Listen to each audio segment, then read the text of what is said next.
parlons de ce communiqué qui a fait trembler la terre ivoirienne.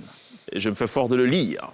Le 16 mars 2022, le comité de normalisation de la Fédération ivoirienne de football a tenu une séance de travail avec les clubs et les groupements d'intérêt à travers leurs doyens d'âge, auxquels ont été associés des membres actifs représentant les potentiels candidats à l'élection du président de la FIFA. Les échanges francs et directs ont permis de trouver une issue pour lever le blocage lié à la question des parrainages. Il a été, à cet égard, accepté la convocation d'une assemblée générale à l'effet de statuer sur la modification de l'article 47.3 tel que proposé par le comité de normalisation. Les dates des assemblées générales modificatives et électives ont été d'un commun accord fixées comme suit. 5 avril, assemblée générale modificative de l'article 47.3 des statuts. 23 avril, assemblée générale pour l'élection du président de la FIFA, des autres membres du comité exécutif, du président, du vice-président et des membres de la commission de gouvernance, d'audit et de conformité. Le comité de normalisation tient à exprimer sa sincère gratitude aux doyens pour la grande sagesse dont ils ont fait preuve dans l'évolution de la situation. Signé Mariam Daougabala, présidente du comité de normalisation. Agnès Sasséoué, qu'est-ce qui s'est passé en temps pour que chacun tourne au kazakh? On s'était retrouvés sur ce plateau où on avait parlé de parrainage. Vous avez dit que le comité de normalisation, après avoir écouté la FIFA, puisqu'il faut le dire à tous ceux qui nous regardent que la crise est née suite à un problème de parrainage en 2020. Voilà, donc ils avaient été arrêtés 4 parrainages. 4 parrainages, simplement. Mais ils sont allés en AG le 26 février dernier où les clubs, soutenant que l'Assemblée générale est souveraine, ils sont passés à 8 parrainages. Corser encore les 8 parrainages. Il avait été, quand on dit arrêté, il avait été proposé par la FIFA et le comité de normalisation 4 parrainages, puisqu'au début c'était... Proposé, mais pas arrêté. Parce qu'arrêté, ça suppose que c'est dans du marbre, ça ne bouge pas. Sur les parrainages, maintenant on passe à 4. Pas de catégorisation, ça veut dire si vous avez 4 parrainages... C'était une proposition ou une injonction? Proposition. Maintenant, il faut adopter ça en AG. C'est cela. Le 26 février dernier, les clubs sont retrouvés en assemblée, estimant que l'assemblée est souveraine, ils sont passés à 8. 8 parrainages, 3 en Ligue 1, 2 en Ligue 2, 2 en D3 et un groupement d'intérêt. On est revenu au point de départ. On est revenu au point de départ, mais ils ont parlé de 8. 8 parrainages, pas au moins, mais 8, et pas de doublons. Les tests sont partis, ils ont bien voté, ils sont partis de 9h, ils ont fini les travaux à 2h moins.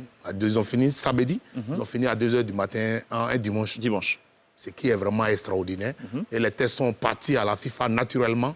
Nous qui suivons, on savait qu'on allait revenir encore à la case de départ. En raison de la clause du parrainage. Parce qu'il y a problème, il y a crise, on fait des compromis et il veut rester dans une affaire de 8 parrainages. C'est ça. La FIFA a estimé que c'était bafouer ses directives. Une note le 8 mars dernier pour dire on arrête le processus électoral. Le comité de normalisation continue sa mission et on était au point mort. Il a fallu cette réunion mercredi dernier pour arrêter encore un chronogramme pour aller adopter les 4 parrainages. Mais dans les coulisses, on attend encore 5 parrainages. D'où ma question au prince Akabla. Qu'est-ce qui pousse les présidents à finalement revenir sur les décisions parce qu'ils avaient dit clairement qu'ils ne retourneraient plus en Assemblée générale? Première question. Deuxième question, est-ce qu'on a la garantie effectivement qu'ils vont s'aligner sur la proposition et non l'injonction de la FIFA/la CAF? Ou est-ce qu'on peut s'attendre aussi à d'autres surprises? D'accord. Pour moi, concernant cette remise en question, c'est parce que les présidents du club veulent aller aux élections. Donc aujourd'hui, ils sont conscients. Non, parce que ceux qui ont été reçus, ce sont les doyens du club. Oui.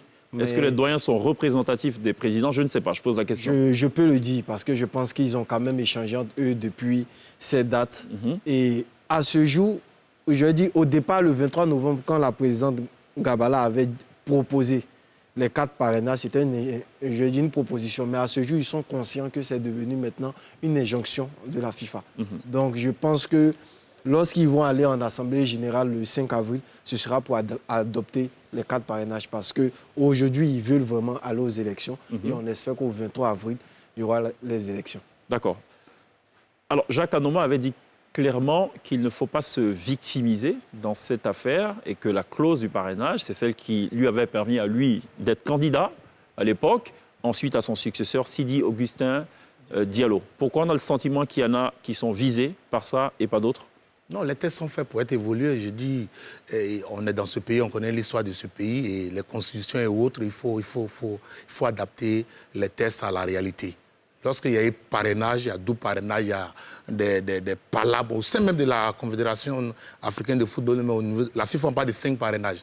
Mais au niveau de la FIFA, on dit parfois avoir un parrainage en Afrique, en Asie ou en Europe. Donc il n'y a pas la clause de la catégorisation. Voilà, la catégorisation, c'est ce qui pose problème. Parce qu'on a 4 clubs en Ligue 1. S'il y a 8 candidats à imaginer et que chacun des candidats doit produire au moins 3 dossiers au niveau de la Ligue 1, il y a un souci. Donc, pour essayer d'ouvrir, avoir des élections transparentes, équitables et ouvertes à tous, on parle d'annulation des parrainages ou bien de passer à 4 parrainages. Je pense qu'il faut aller vite pour sortir de la normalisation. Et déjà, je tiens à saluer le comité de normalisation qui a essayé d'apaiser. Et puis Jacques Anouma aussi qui a pris sur lui en tant que conseiller spécial du président de la CAF, de mener au moins une médiation. Je le dis, on peut se lancer des pierres, mais lorsque la maison brûle, on ne regarde pas la couleur de l'eau. Sale ou propre, il faut éteindre le feu. On ne trie pas l'eau pour éteindre le feu. Ça dépend s'il y a une station d'essence à côté et que les résidus de carburant ont touché un peu l'eau, là, il ne faut pas prendre ça pour éteindre le feu. Moi, j'avais juste une petite question concernant les 4 parrainages. Est-ce que du coup, puisque les textes changent, est-ce que dans les années à venir, le texte peut revenir aux 8 parrainages ou alors est-ce que c'est gravé dans le marbre et est-ce que c'est 4 parrainages maintenant, à partir de maintenant, pour toujours, entre guillemets? Non, ça dépendra, c'est pas figé parce qu'on veut sortir d'une crise. La crise au niveau du football est née d'une question du processus électoral. Ça a été mal goupillé en 2020. La FIFA s'est interposée. On dit pour sortir de la crise. Donc c'est exceptionnel. Voilà, donc aujourd'hui on peut le faire. Maintenant, le nouveau président qui viendra, il peut approcher la FIFA pour dire nous, concernant la Côte d'Ivoire, on ne veut pas que n'importe qui vienne dans notre fédération, on veut passer à 8. Mais tout dépend d'une négociation. En France, il y a les parrainages. Au Burkina Faso, il y a les parrainages. Donc ce n'est pas un souci, mais c'est pour sortir de la crise, il faut des compromis pour aller parce que la Côte d'Ivoire doit organiser une CAN, il faut avancer, quitter dans les problèmes. Alors, Prince, les cartes sont visiblement rebattues. On peut s'attendre à plus de 3 candidatures désormais. Même avec les parrainages, la présidente avait dit le 4 passé qu'elle avait donné 7 dossiers de candidature. Donc, il y avait déjà 7 candidats à la candidature. D'accord. Donc, avec ces 4 parrainages qui vont être adoptés, on peut se retrouver, je peux dire, même à 10, à 20 candidats. D'accord. On a, bon, évidemment, les candidats connus, Didier Drogba, Sori Diabaté, Idriss Diallo. Qui sont les autres prétendants? Pour moi, il n'y a pas encore de candidats. Il peut y avoir des intentions. Oui, parlons des intentions. Oui. Et encore, on parle de... Jacques Anouma l'a dit, les gens parlent, ils sont figés sur les histoires de parrainage. Mais il y a d'autres conditions, dont l'intégrité, qui permet à la FIFA, à la CAF, de voir celui qui vient là, est-ce qu'il n'a pas d'antécédent judiciaire, est-ce qu'il n'a pas détenu l'argent et autres. Donc, c'est pas... Ils sont figés sur les parrainages, mais il y a d'autres conditions. C'est ça que je dis. Et puis, ce sont les clubs qui décideront. Les clubs vont valider ou pas. Voilà. Ça, c'est le choix du club. Mais déjà, voter. En termes d'intention de candidature, en dehors des 3 cités, il y a qui d'autre? Non, il y a Julien Guallo, qu'on t'avait signalé aussi. Non, pour le moment, on sait qu'on part depuis 2020, on sait qu'il y a Didier Drogba qui n'a pas caché cette envie de diriger la fédération. Il y a Sori Diabaté qui est le candidat du comité exécutif sorti. Et il y a Yacine Idriss Diallo qui veut rassembler un peu les présidents des clubs. Et c'est les 3 pour le moment qui sont potentiels candidats. Pour le reste, on attend de voir parce que c'est facile aujourd'hui. Chaque Ivam se lève, il va déposer un petit dossier sans extrait de naissance et sur candidat, rien que pour faire le buzz. Non, on attend d'abord pour voir lorsque la liste sera publiée. Parce que je ne l'ai pas dit ouvertement pour l'instant. Oui, mais c'est possible parce qu'on ne faut pas trahir les secrets à l'antenne quand même. Aujourd'hui, on le dit partout. Vous voyez la présidentielle, même en Côte d'Ivoire. Les gens déposent les candidatures, mais pour une histoire de parrainage, on les zappe. Donc il y a les candidatures fantaisistes aussi qui peuvent arriver, qu'il ne faut surtout pas écarter. Oui, comme la présidente l'avait dit, il y avait déjà 7 personnes qui ont retiré les dossiers. Donc, on peut s'attendre même encore plus. D'accord. OK. Cheikh, yes. La peur s'est installée. C'est-à-dire que dans la campagne, il y a une peur qui s'est installée et tout le monde se méfie maintenant de sortir avec la honte. Donc, ce qu'on doit privilégier, c'est la nation. De faire de telle sorte qu'on ne sorte pas avec la honte dans ce que se passe, parce que nous, on est une nation de football. Il ne faut pas qu'on sorte avec la honte. D'accord. Donc, il faut voir l'intérêt national, l'intérêt du foot national. Et puis, il faut aller sur le qui-vive et jouer dans la chose.